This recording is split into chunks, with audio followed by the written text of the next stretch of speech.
All right, good afternoon, everybody.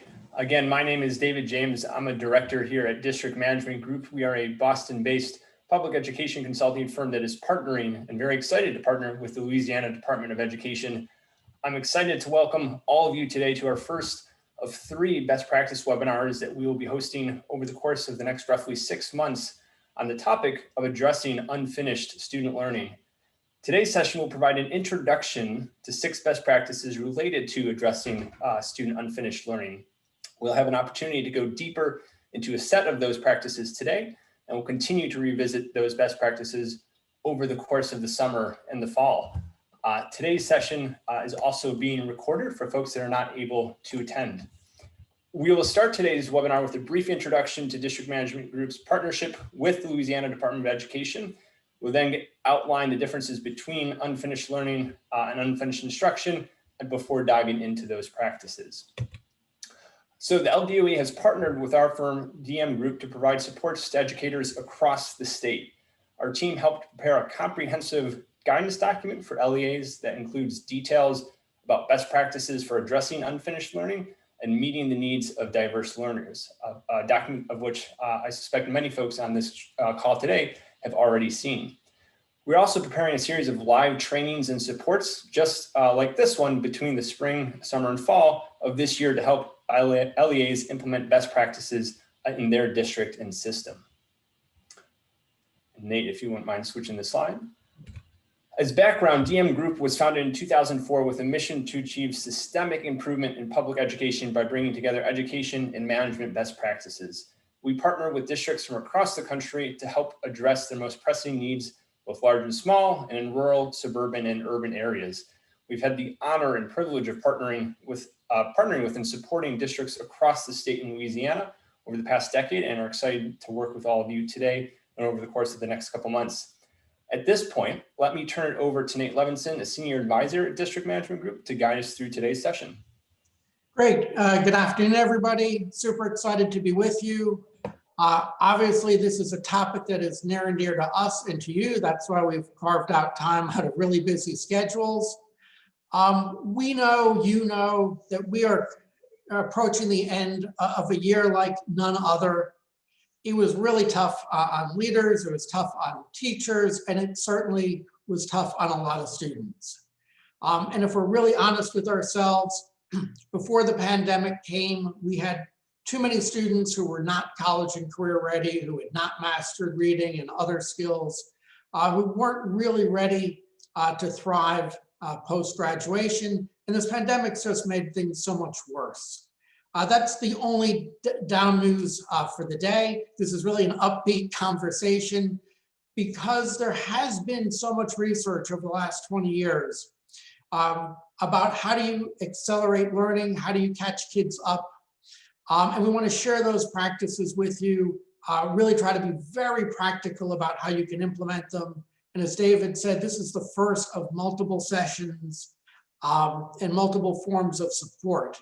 But one thing I just wanted to start with before we got into the specifics of the best practices is just this idea that there is not one challenge, but actually 2 that we need to think about as we plan for next year. And that's this difference between unfinished learning and unfinished instruction. So here's the distinction. If you think about all of your students, the vast majority of students in your district, in your network, have unfinished instruction. What I mean by unfinished instruction is because of the pandemic, because of disrupted the reduced number of days in the course of the year, the fact that if you were online or hybrid, there just weren't as many instructional hours. There's simply going to be content and topics that we didn't get to teach this year. So imagine I was an Algebra 1 teacher. There may just be chapters or sections or strands that I didn't just have time to teach. And so we want to think about what did we not teach this year, and last spring for that matter, that's so foundational that we're going to have to find a time and a place to teach what wasn't taught. And to be clear, we don't need to teach everything that was missed, but it's going to be hard to do well in Algebra 2 if certain parts of Algebra 1 were never taught. And that's going to apply to an awful lot of kids.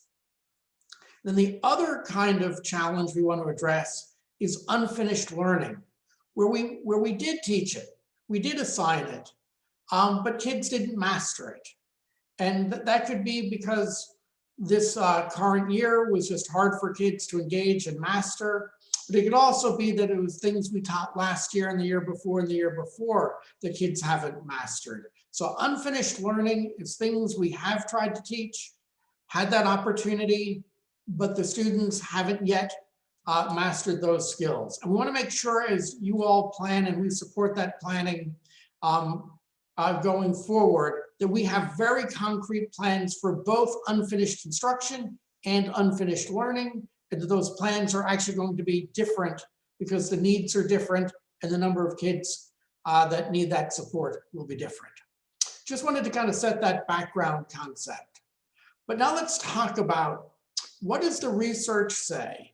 And when we mean research, yes, we mean John Hattie and the What Works Clearinghouse, but everything we want to share with you is also practical. It means that real life school districts with all the complexities and all the challenges have actually been able to implement these efforts, and these strategies have dramatically closed the achievement gap. They have accelerated learning in very meaningful ways.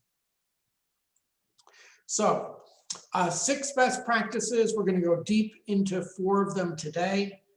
The first is, and this surprises some people and it surprises other people not at all, and that is that high quality core instruction and high quality literacy instruction are the foundation of student success. Now, why does this surprise some folks? I don't think it surprised people 2 or 3 years ago, but as I've been talking to system leaders, district leaders, school leaders across the country, and as people have been planning for this next year, there's almost a rush to intervention, a rush to acceleration. We are rightfully very worried that kids did not learn everything we wanted them to, everything they needed to learn this year. And there's so much emphasis I'm finding in the discussion of how do we catch them up, which is important, and we're going to get to that in about 30 seconds. But we can't lose sight of the fact that if I'm a 3rd grader or a 9th grader, I only go through 3rd grade once, I only go through 9th grade once. I need a really high quality, on grade level, rigorous 3rd grade and 9th grade curriculum for those students. And so we don't want to overemphasize the accelerations, the catching up side to the exclusion of high quality core instruction and high quality literacy instruction. These 2 items were the foundation of effective teaching and learning before the pandemic, and nothing in the pandemic and post-pandemic is going to change that. So that's my first reminder and caution. The core is still the core, it's still the foundation. We can't minimize it. And I fear that some districts and networks are leaning that way for good reasons, but not going to be helpful. Now, if we have great high quality core instruction and great literacy instruction, you know and we know that's not enough. Kids are behind. There is this unfinished learning. There is this unfinished instruction. And a lot of folks are focusing on how we're going to catch kids up, and that's great. The research is very clear. It's very powerful. It's very compelling. It really does work. That's the good news. The bad news is a lot of districts and schools and networks I've been talking to, and before the pandemic, this was also true, that some of our go-to most favorite strategies for catching kids up haven't caught kids up. Let's remember, before the pandemic, we had something that was called the stubborn achievement gap. The reason they always seem to put that adjective stubborn in front of the word achievement gap was because it keeps persisting. You know, the 10 years prior to the pandemic, most school systems did not dramatically close the gap. So now that the gap is even bigger, we can't just go back and do more of the things we were doing before the pandemic and hope that they will in fact dramatically accelerate learning. So the two elements that really separate effective extra help from less effective extra help have two features to them. Kids with unfinished learning and diverse learning needs, they need extra instructional time to catch up. This is why we talk so much about scheduling in the guidance, why we're going to have future sessions on scheduling. But if I'm a student who's struggling in reading, I'm a student struggling in math, I am behind, you cannot catch kids up just in the same amount of time that we would have taken for quality core instruction. So your schedules have to create time for acceleration. You cannot shoehorn it all into the core blocks. And then the last and most important element of this extra help, this acceleration, is even more important than the time, is who is providing the instruction. And both core instruction and acceleration must be provided by content-strong staff. If we're teaching kids how to catch up in math, it has to be taught by somebody who really knows math inside and out.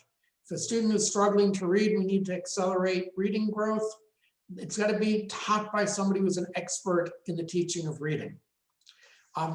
These may feel like common sense, but we know from national studies and our own research, they're not always common practice. And as we focus on those first four, we should never, ever, ever lose sight that meeting the social, emotional, behavioral needs of students is as important as academic achievement, and it is absolutely required. You can't teach kids and accelerate their learning if they're disengaged, if they're unable to focus, if they're dealing with trauma and we're not helping them address the trauma. So social, emotional, behavioral supports equal and supportive of academic achievement. And as we do all of this, we need to keep equity at the forefront. We need to make sure the kids who need more get more, kids who have been marginally underserved in the past, that we're not repeating that unintentionally as we go forward. So these are the 6 best practices. I want to dive into some of them in more detail. And again, we're only together for an hour. I think we could do this for 8 hours before we could really give you all the depth that you may want. The guidance document goes much deeper and covers a number of topics that we're not going to be able to do today. But let's start with this importance of high quality core instruction, because if we rush past this and focus on the other items, our kids are going to be underserved. This is a debate, and as David mentioned, we've worked in Louisiana for a number of years now. And this is a debate that was happening before the pandemic, and I fear that is happening still. And that is, hey, should core instruction be rigorous and grade level? Because not everybody always felt that in the state before. And I know some of you were nervous that, hey, the kids didn't have a great year. If we're in 3rd grade or 9th grade, do we kind of do mostly 2nd grade and 8th grade again? And the research says no. Really important that the core instruction is on grade level. It is rigorous. It is provided in the least restrictive environment. That was true before the pandemic. It is still true now. Now, imagine the student's got needs in unfinished learning in math. It is true that we're going to need to do more than just rigorous grade level instruction. But all the other things we need to do are in addition to, not instead of, rigorous grade level core instruction. We'll talk more about, for example, the extra time, excuse me. We will talk more about how to get that extra time, when we're going to do the acceleration, when we're going to address unfinished learning, excuse me. And yes, we definitely need to do more than just grade level rigorous core instruction, but we cannot skip grade level rigorous core instruction. The other thing we're going to need to do is during core instruction, we are going to need to weave in some just-in-time scaffolding. So if on Tuesday, I'm going to be teaching a particular topic and I have pre-tested my students, or I know from what I taught in the prior year that there are some missing skills. Yes, I'm going to teach a topic, a grade level topic on Tuesday. Perhaps Monday, I do need to spend 15, 20 minutes teaching, scaffolding, some content that will allow them to access this year's grade level rigor. So I'm not saying we only do grade level, core, and rigorous, but I'm very nervous that there's going to be pressure to dilute and do very little core that's rigorous and grade level, and that is going to underserve students in a very substantial way. The other thing I want you to think about as we consider the importance of core instruction. As I said, one thing that matters a lot is the core, is putting the rigor and the grade level into it. But there's also just a very simple variable. Simple's in air quotes because nothing is simple, but simply how much time we devote to teaching a particular topic matters greatly. I want to say that again. How much time we devote to teaching a particular topic matters greatly. If you spend more time teaching math, so long as the instruction is quality and the curriculum is quality, more time teaching math, kids learn more math. More time teaching reading, kids learn to read faster, better, deeper. Time is a direct correlation to learning. And so as you look at your schedules, you want to ask yourself, are you allocating enough time to the topics that matter most? And notice I didn't say, are you allocating time to the subjects that are important? All the subjects we're working on with kids are important.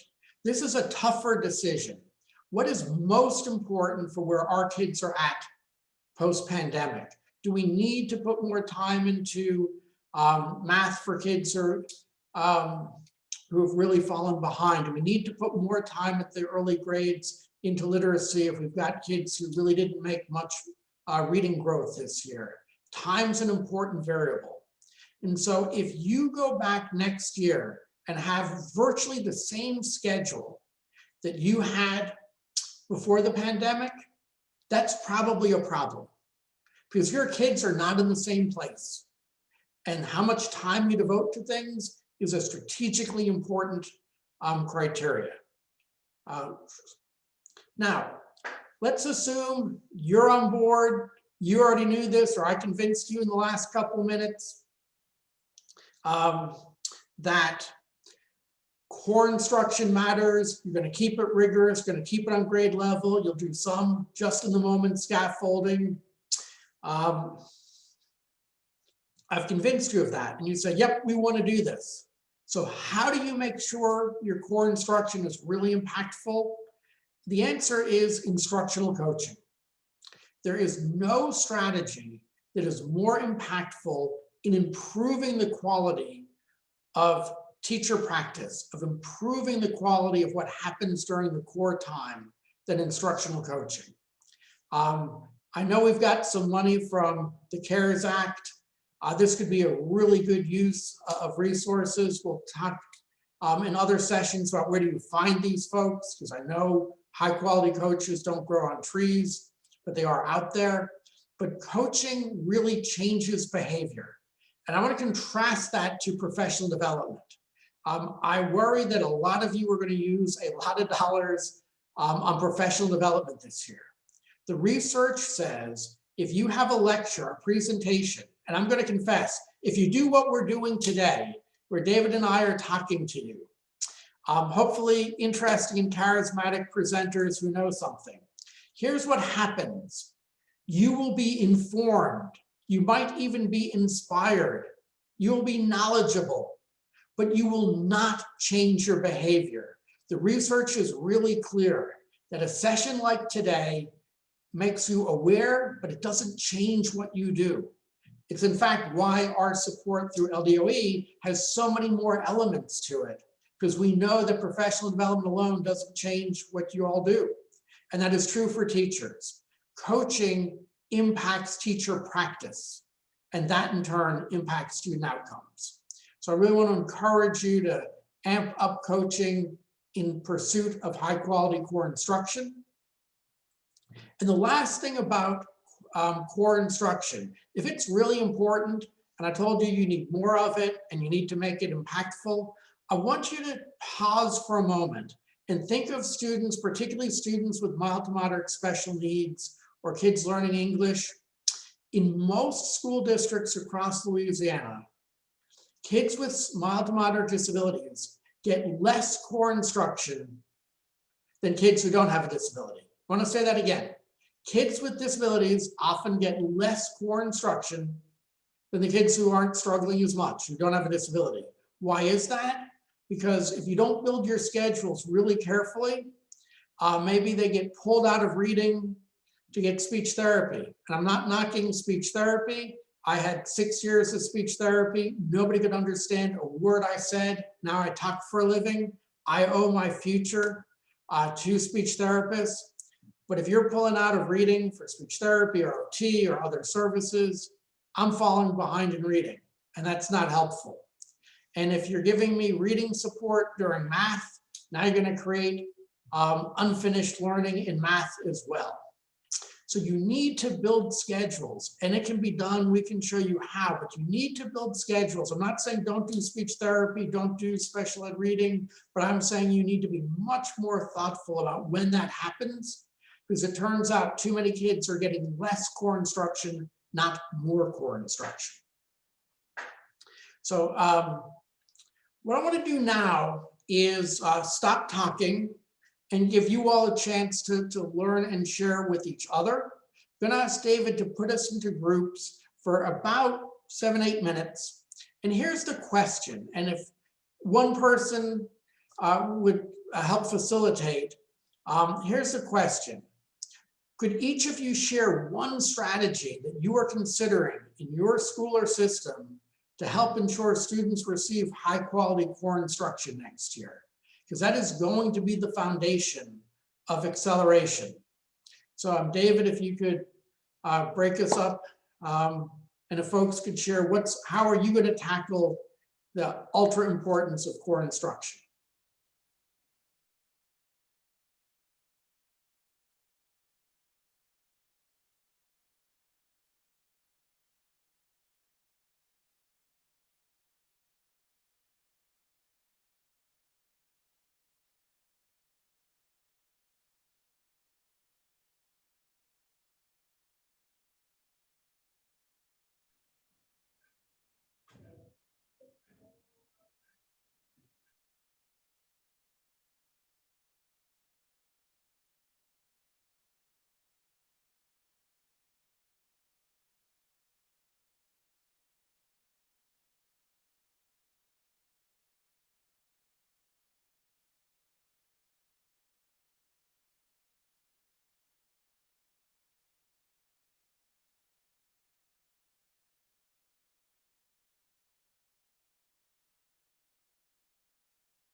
For folks still here in the main room, have you received the breakout group assignment? No, it has not come through. Okay, hold on one sec.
Great. Are folks able to hear me and see my screen again? Excellent. At least my group, a really thoughtful conversation. Really nice to see what folks are doing. Very thoughtful use of these ESSA dollars around instructional coaching. Very thoughtful and reasoned, not to overemphasize professional development. One person shared, we've done so much of it in the years prior and it didn't move the needle. And so they're really going to invest in coaching. And another thing I heard that I just wanted to share because I so appreciate it, that they've had coaches, but the coaches quickly became consumed because everybody asked them to do things like lunch and buses and cover for a classroom and do the testing and join IEP meetings. And they hired coaches and fairly quickly, they didn't have much time to coach. So they are actually going to use the ESSA dollars to hire somebody to take over all of those non-coaching responsibilities so their coaches can be freed up. And I had shared with them, and it's in the guidance, that the gold standard for an instructional coach is to spend 75% of their time every day in the classroom with teachers. And if you can set that benchmark for them, not because you're mean, but because you're nice, they need the permission to say, hey, I'd love to come to that meeting. Thank you for inviting me, but I can't. I'm supposed to be coaching. That's what I'm here for. I'd love to help out with that data analysis. I've got an hour, but I don't have 3 hours. And so give them the permission to do the work we want them to do that they want to do. And if you don't do that, if you don't set a benchmark like 75%, our research says it'll drop to 25 or 30%. So love to hear how folks were in fact focusing on the core and how they acknowledge these were things that were in the works before the pandemic. And I think that's one of the things that's most interesting. When it comes to core, that hasn't changed because of the pandemic. But let's talk about and continue this kind of core discussion about how important literacy is. I mean, I know you know that. I always feel so guilty saying to a bunch of educators, literacy instruction is important. But it's so important, I need to say it, and I want to spend just a couple minutes on this. Here is what we know. We know the following. Clear best practices for elementary literacy instruction exist. The book has been written, whether it's the National Reading Panel, the What Works Clearinghouse, the Annie E. Casey Foundation, they all have the same game plan. It's high-level standards, it's quality core instruction. It is about how much time and how the time is used. It is definitely about phonics and fluency. But I think the key point here is there is a model for high-quality literacy instruction, and LDOE has put out a very strong guidance on this. It's completely in sync with the research. But this is a great example, and I think it was Marzano. I always like to credit who I'm stealing good ideas from. I think it was Marzano who first talked about the knowing-doing gap. We do know what should happen for literacy instruction. And if everybody did this and did this well, 95% of all kids in Louisiana would be reading on grade level. And they're not. So there is this gap. One way to help bridge the gap between knowing and doing is for you, particularly if you are a district leader, network leader, building leader, if you are an academic leader, if you are in charge of this, here's something that you can do. Don't just create a guidance document. I say that as somebody who creates guidance documents, but translate that into much more specific actions for your teachers. And at the elementary level, I want to talk about the schedule and the schedule of the reading block. Yeah, I'm an old guy, so I've been at this a long time. And 20 years ago, when we built a schedule for elementary schools, here's what an elementary school schedule in the pre-2000s looked like. Lunch, recess, and specials. The rest of the day was left to each each teacher figured out what to do and how much time and when to do it. Now we've moved past that. I think all of you have. And you typically will see, an ELA or a reading block. We're recommending 120 minutes in the earlier grades, 60 in the older grades, an hour for math. You're seeing schedules that are dictating how long the blocks are and when those blocks happen during the day. That's definitely a step forward. But you'll notice that within a reading block, in many ways, we're still asking each teacher to figure out how best to use that time. And some use it well, and some don't. Some think they are using it well, but they're mistaken. And here is a trend that is really working and really closing achievement gaps and really making core instruction so much more powerful, is don't just say, hey, here's 90 minutes, go teach reading, but to literally break it down to say, hey, for first grade, it should be 15 minutes, not 5 and not 20, but 15 for phonics. You should be doing word work 3 or 5 days a week for about 8 minutes. Guided reading should look like this and last this long. You are providing a level of detail of how to use that time based on best practices. Sure, will there be some tweaking and some personalizing? Yes. But should I have, as a teacher, like the autonomy to say, I don't like phonics, or I'm only going to do phonics 5 minutes twice a week, or I'm going to let my kids read independently for 55 minutes of a 2-hour block? No, that is not, that level of freedom is denying students the kind of instruction they need. It is holding kids back from mastering reading.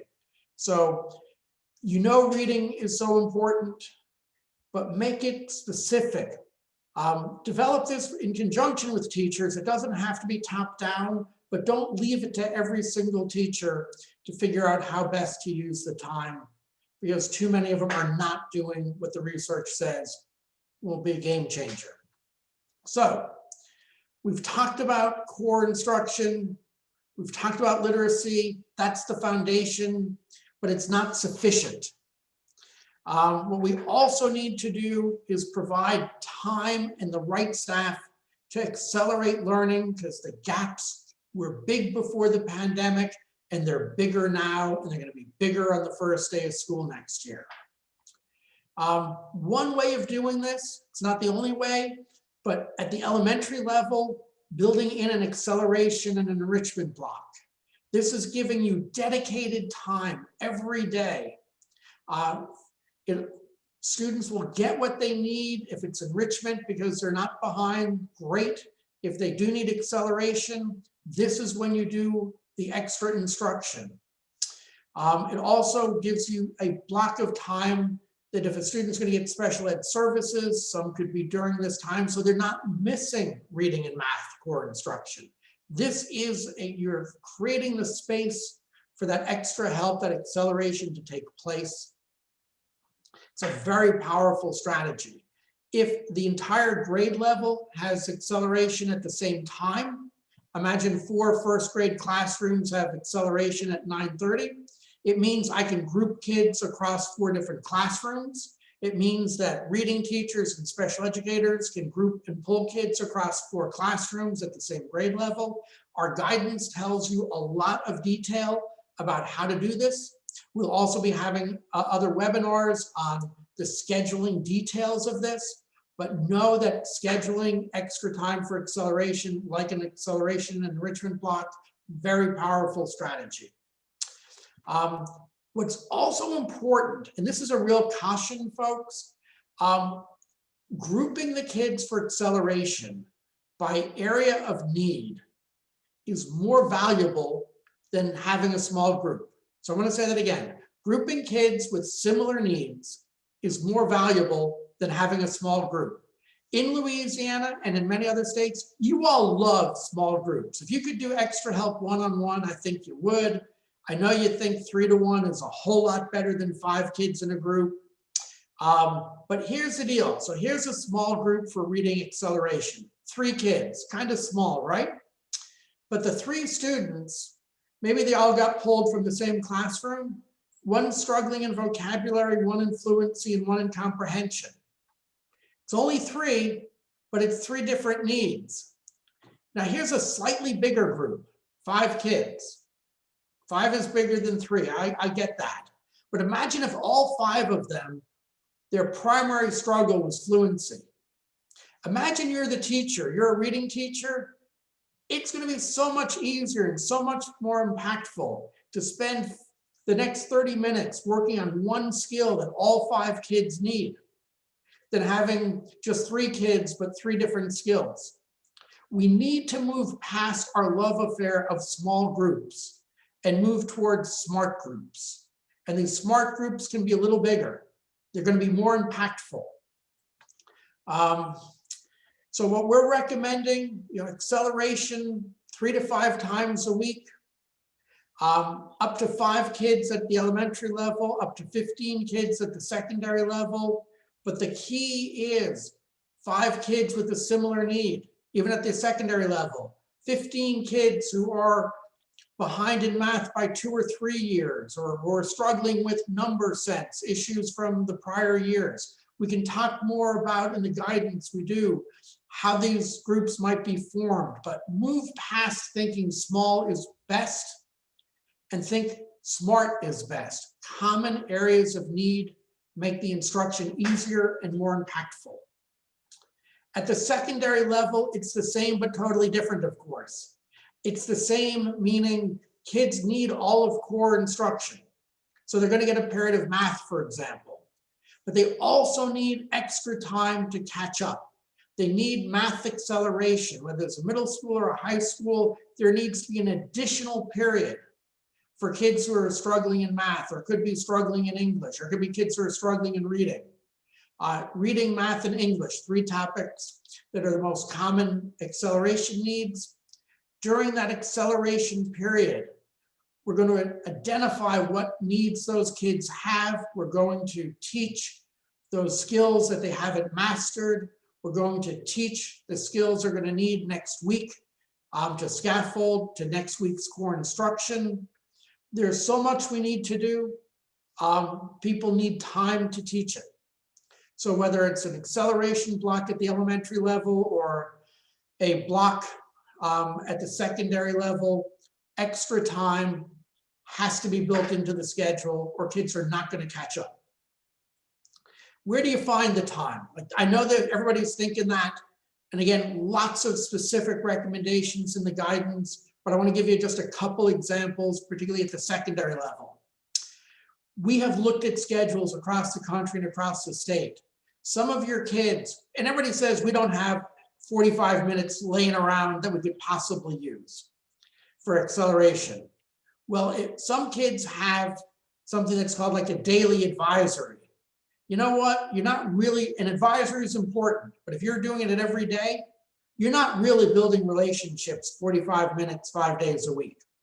Those periods often become study halls.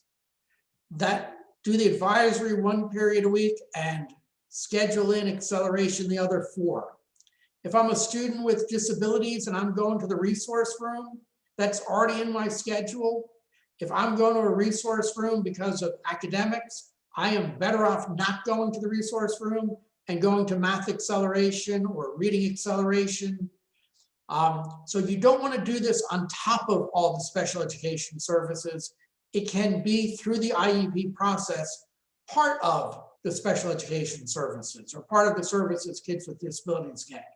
So you do want to look at every minute you've already got and ask whether it's really impactful. And then yes, some kids might also not take Spanish or might not take an elective. In Louisiana, if I'm shooting for a TOPS diploma, I only need to take 1 year of art, 2 years of PE, 2 years of foreign language. So if I'm a freshman or a sophomore, please, please, please give me acceleration one of those periods, and I won't take foreign language as a freshman. I'll take it as a sophomore because I wasn't going to take 4 years of it anyhow. Maybe I'm going to push off health to my junior and senior year. Taking classes that I normally take as a freshman, pushing them off to later years so that I can catch up. I will do so much better in all my classes and I still have plenty of time to take those other courses. So don't feel like you're denying kids the courses they need to graduate. You're simply delaying them a year or two, and the schedule will allow that. So important to know that if you don't find the time for kids to accelerate their learning, they will fall further behind.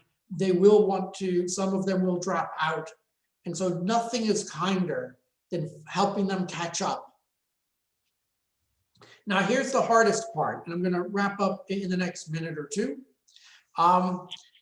Who provides this extra time is so important. Who is teaching it? It's got to be a teacher who is really strong in the content. If I am teaching math extra help, I better be a skilled math teacher. If I'm teaching reading, I better know a lot about teaching reading. We cannot use paraprofessionals as math teachers and as reading teachers. They're simply not the most skilled. We can't do all hands on deck saying, hey, every art and PE and science teacher is going to teach reading. Yes, they all read, but that doesn't make them teachers of reading. We have so much detail on how to find these high quality teachers, but please know that you can't skip this step, or everything else we've talked about just won't make a difference. The teacher matters, and the teachers of acceleration have to have the skill, aptitude, and training in the content. Lots of strategies for how to find them.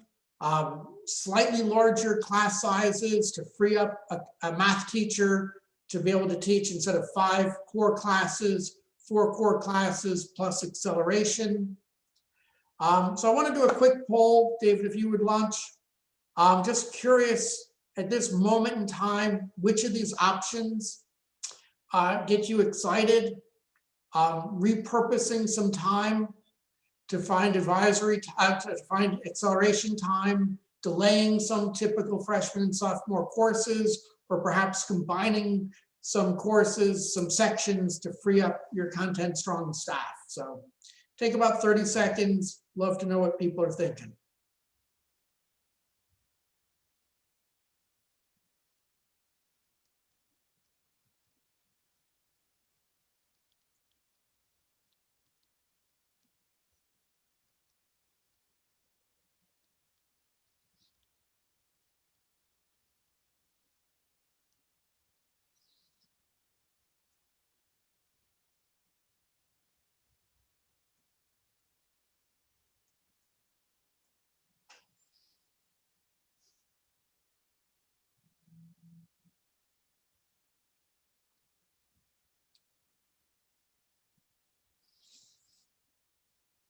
David, do you want to share the results?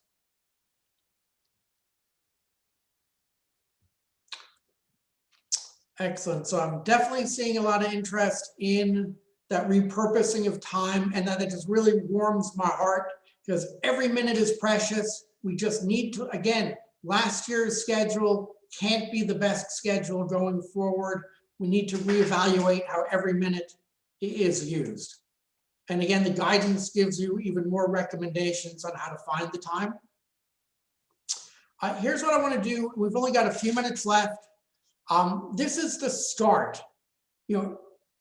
Working post-pandemic, accelerating learning, it's a marathon, folks. It's not a sprint. We're not going to catch everybody up in the summer. We're not going to catch everybody up next year. This is a multi-year effort. Our support is going to go on for many, many sessions. So I'd love if folks would put into the chat what challenges or barriers you're anticipating for finding the time for acceleration, so that will help us know what to talk about next. We've got a session coming on scheduling. So if you could tell us what you're worried about in finding the time for acceleration, that's going to guide how we help you going forward. So if you could take maybe 2 minutes on that, maybe a minute and a half, and then David, I'm going to turn it over to you to bring us home.